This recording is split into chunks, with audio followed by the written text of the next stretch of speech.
Yan, nagluto na naman ako ng upo. Gisa lang yan, guys. At inano ko siya lagyan ko siya ng parang dilis na maliliit. Yan. Upo.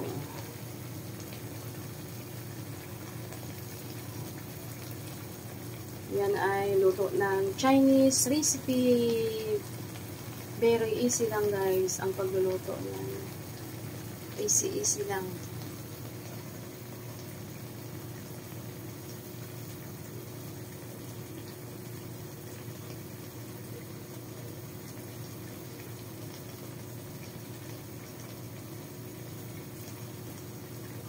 So, ang tumutunog ay sa washing machine. Kasi magkalapit ang washing machine at sa mga lutoan namin dito. Kaya maingay.